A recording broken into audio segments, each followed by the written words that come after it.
बड़ी खबर देवास से, जहां देर रात पुलिस ने कॉम्बिंग गश्त की है। कंजर डेरों पर एसपी ने दबिश दी। 250 से ज्यादा फरार और वारंटी हिस्ट्री शीटर को गिरफ्तार किया गया। अवैध शराब की फैक्ट्री पर भी छापेमार कार्रवाई की गई। अवैध हथियारों के जखीरे और बंदूक यहां से जब्त किए गए। तो देर रात पुलिस ने कॉम्बिंग गश्त की। देवास से बड़ी खबर आप तक हम पहुंचा रहे हैं। कंजर डेरों पर एसपी ने दबिश दी। 250 से ज्यादा फरार और वारंटी हिस्ट्री शीटर यहां से गिरफ्तार हुए हैं। अवैध शराब की फैक्ट्री पर छापामार कार्रवाई की गई। अवैध हथियारों के जखीरे और बंदूक भी यहां से जब्त किए गए हैं।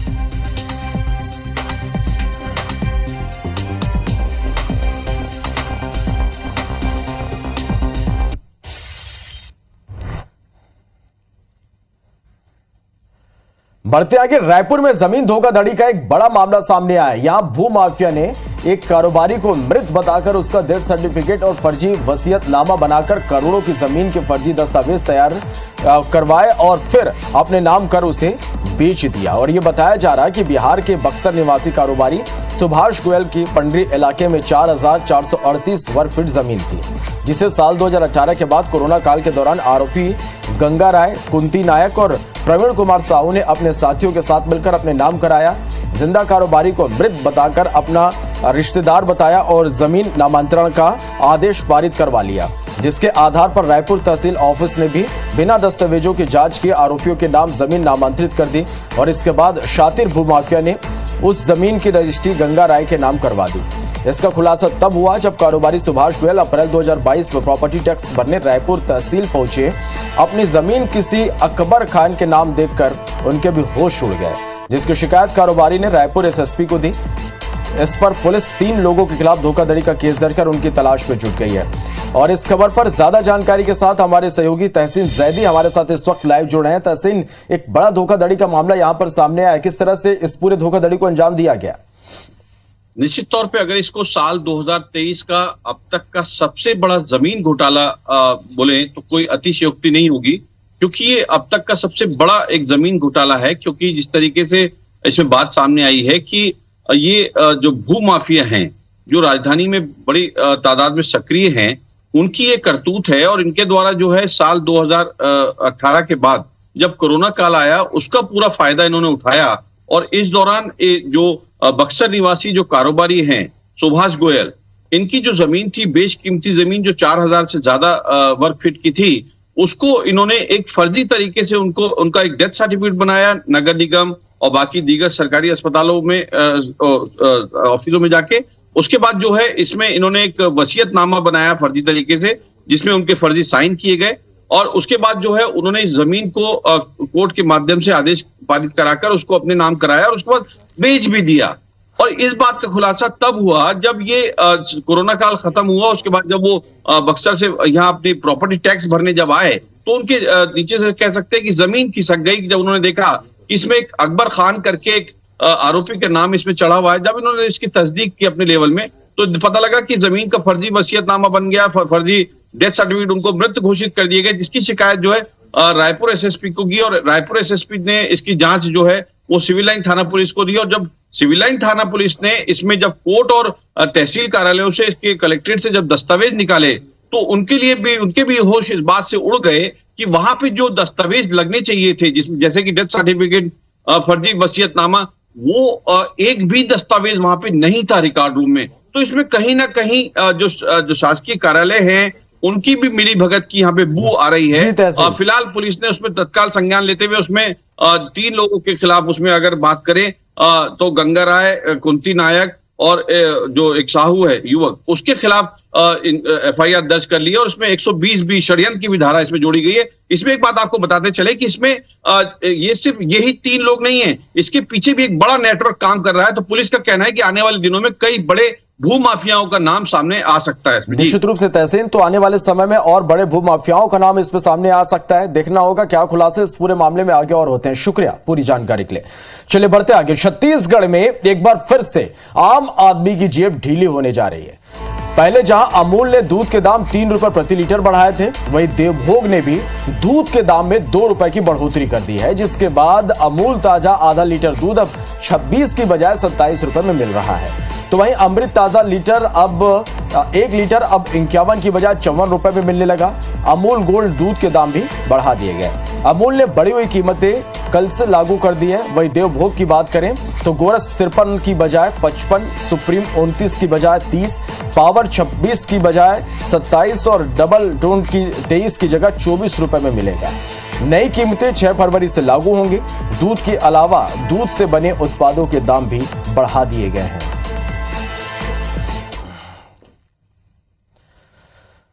बढ़ते आगे, फिल्म अभिनेता अमिताभ बच्चन ने मुख्यमंत्री भूपेश बघेल को पत्र लिखकर मकर संक्रांति के अवसर पर भेजे गए मिलेट्स गिफ्ट हैम्पर के लिए आभार जताया है।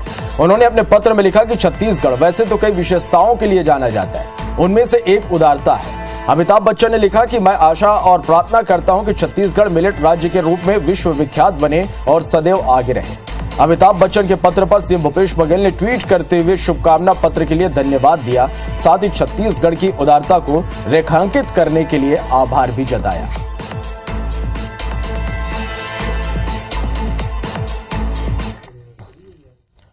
बढ़ते आगे, मुख्यमंत्री भूपेश बघेल ने अपनी शादी की सालगिरह को लेकर एक ट्वीट किया, जिसमें उन्होंने शुभकामनाओं के लिए अपनी और पत्नी मुक्तेश्वरी बघेल की ओर से धन्यवाद दिया। उन्होंने लिखा कि अपना प्यार बनाए रखिए। जिन भतीजों ने यह सवाल पूछा कि घर में कक्का की चलती है ये काकी की, उन्हें मैं सही जवाब देना चाहता हूं, लेकिन पूछना पड़ेगा। इसके बाद से फॉलोअर्स का पूछने का सिलसिला शुरू हो गया। इससे पहले सीएम भूपेश बघेल ने अपनी और अपनी धर्मपत्नी के साथ की एक फोटो ट्वीट करते हुए लिखा, और क्या देखने को बाकी है, आपसे दिल लगा के देख लिया।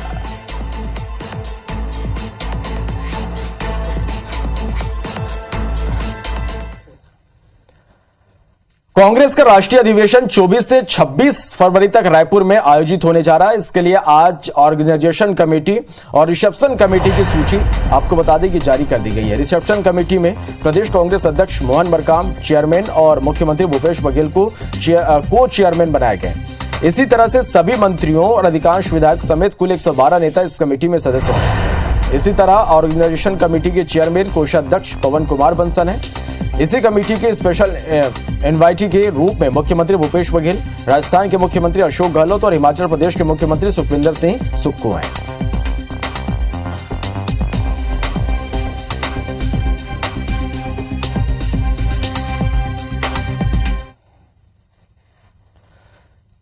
कांग्रेस देश भर में अनुसूचित जाति और जनजाति की सीटों पर लीडरशिप डेवलपमेंट मिशन प्रोग्राम चलाने जा रहे हैं, जिसको लेकर रायपुर के राजीव भवन में कांग्रेस की बैठक हुई। बैठक में प्रदेश प्रभारी कुमारी सैलजा, एसटी/एससी और ओबीसी विभाग के राष्ट्रीय संयोजक राजू मौजूद रहे।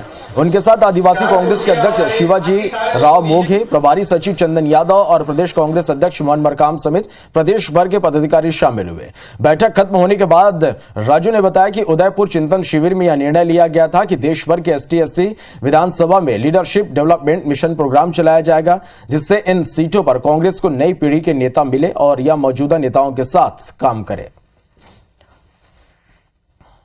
एससी, एसटी, ओबीसी, माइनॉरिटी सभी प्रकोष्ठों की मीटिंग आज लीडरशिप डेवलपमेंट मिशन है। कांग्रेस पार्टी का एक बहुत महत्वपूर्ण कार्य है,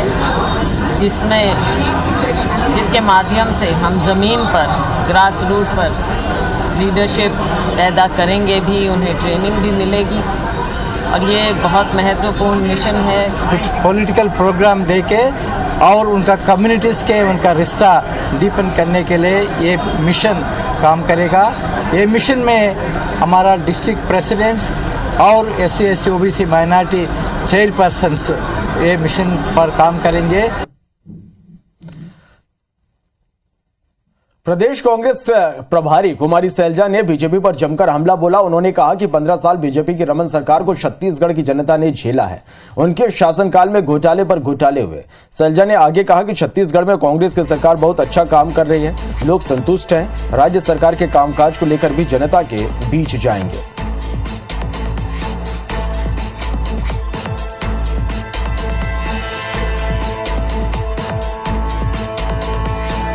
बन गई है।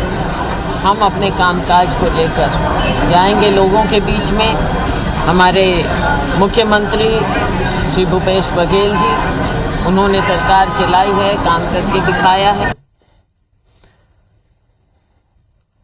सीएम भूपेश बघेल ने केंद्रीय बजट को लेकर एक बार फिर बीजेपी पर हमला बोला।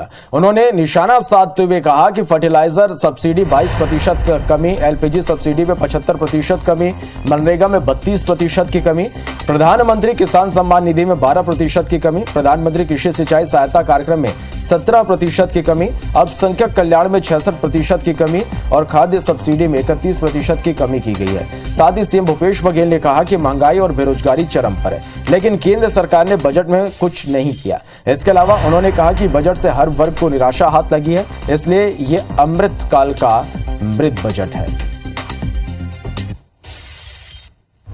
किसानों की आय दुगुनी हुई नहीं, लेकिन फर्टिलाइजर की सब्सिडी 22% कम कर दी गई। एलपीजी की सब्सिडी में 75% की कमी कर दी गई। मध्याह्न भोजन कार्यक्रम, पोषण शक्ति कार्यक्रम में 9% की कमी।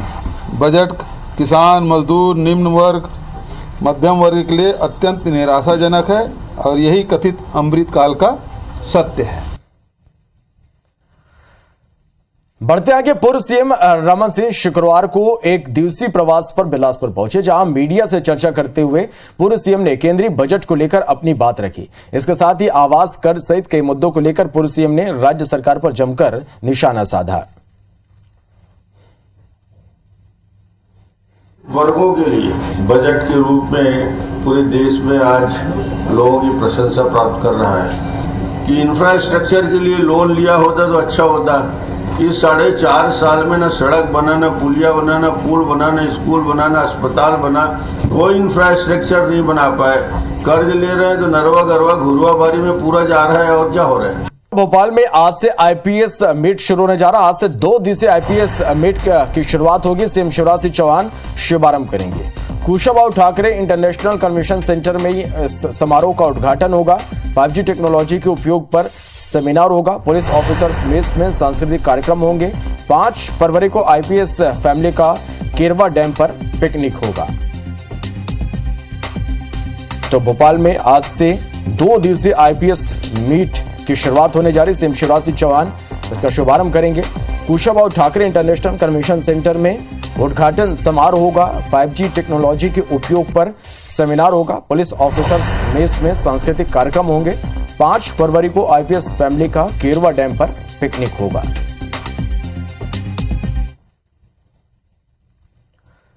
जांजगीर चांपा के कलतरा के दौरे पर जा रहे स्वास्थ्य मंत्री टीएस सिंहदेव सड़क हादसे में बाल बाल बच गए। मंत्री समेत कार में सवार सभी लोग सुरक्षित हैं। स्वास्थ्य मंत्री टीएस सिंहदेव रायपुर से कलतरा कार्यक्रम में शामिल होने जा रहे थे और इसी दौरान नान घाट के पास एक बाइक सवार अचानक कार के सामने आ गया, जिसके बाद स्वास्थ्य मंत्री टीएस सिंहदेव की कार के ड्राइवर का संतुलन बिगड़ गया और गाड़ी डिवाइडर पर चढ़ गई। हादसे में कार का सामने का हिस्सा क्षतिग्रस्त हो गया। स्वास्थ्य मंत्री टीएस सिंहदेव ने कहा कि छत्तीसगढ़ वासियों के आशीर्वाद से सकुशल हूं।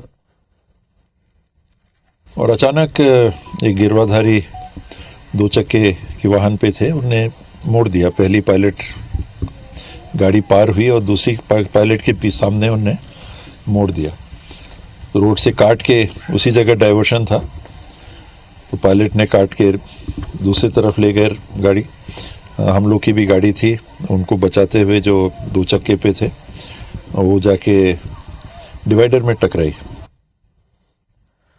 बैकुंठपुर से कांग्रेस विधायक और संसदीय सचिव अंबिका सिंहदेव के पति अमिताभ कुमार घोष ने एक बार फिर अपने फेसबुक पोस्ट से खलबली मचा दी। उन्होंने पत्नी पर निशाना साधते हुए लंदन से पोस्ट किया कि अंबिका सिंहदेव ने जो भी बातें कही हैं वो थोड़ी नहीं बल्कि 100% झूठ है।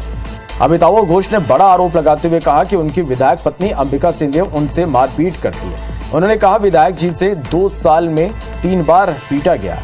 आखिरी बार रायपुर में 4 जनवरी 2023 को भी उसने पिटाई की थी।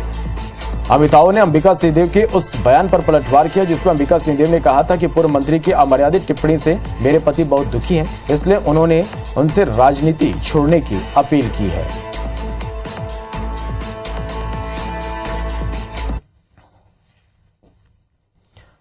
रायपुर में बूढ़ा तालाब स्थित धरना स्थल को हटाने को लेकर लगातार उठ रही मांग के बीच जिला प्रशासन ने धरना प्रदर्शन को लेकर एक बड़ा निर्देश जारी किया। अपनी मांगों को लेकर बूढ़ा तालाब धरना स्थल में प्रदर्शन की अनुमति मांगने पर छत्तीसगढ़ नगरीय निकाय प्लेसमेंट कर्मचारी महासंघ को नवा रायपुर स्थित तोता में प्रदर्शन करने कहा गया। यानी प्रदर्शनकारियों को रायपुर की बजाय करीब 20 किलोमीटर दूर तोता स्थित धरना स्थल में प्रदर्शन करना होगा। एडीएम के आदेश के मुताबिक धरने का समय भी सुबह 11 से शाम 5 बजे तक तय किया गया, जिसमें किसी भी कार्यालय का घेराव प्रतिबंधित रहेगा। साथ ही प्रदर्शनकारियों की संख्या 1000 से ज्यादा नहीं होगी। आपको बता दें कि बूढ़ा तालाब में होने वाले प्रदर्शन के चलते ट्रैफिक जाम होता है और आम लोग परेशान होते हैं। सड़कें भी पूरी तरह से बंद कर दी जाती है। इसे लेकर लगातार धरना स्थल हटाने की मांग उठ रही थी।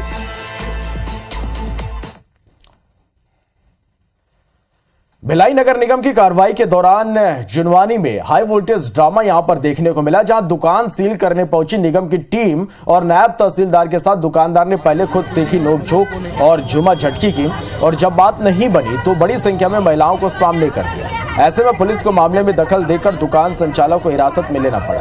दरअसल बिना लाइसेंस और गुमास्ता लाइसेंस के जुनवानी क्षेत्र में मांस कार श्रृंगार का संचालन किया जा रहा था। पहले भी कई बार जारी नोटिस को दुकानदार ने नजरअंदाज किया, लिहाजा भिलाई निगम का अमला कार्यपालक मजिस्ट्रेट किशोर वर्मा के साथ दुकान सील करने पहुंचा, जहां दुकानदार के हंगामे के बाद नगर निगम ने दुकान सील करने की कार्रवाई की।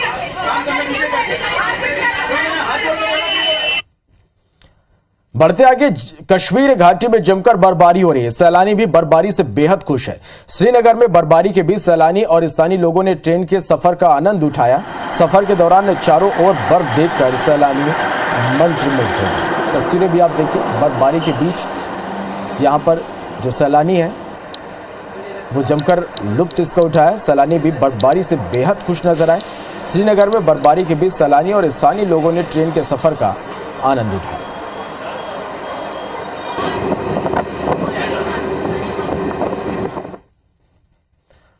तो इसी के साथ फिलहाल इस बुलेटिन में इतना ही। आगे देखेंगे हमर बानी हमर गोठ। नमस्कार।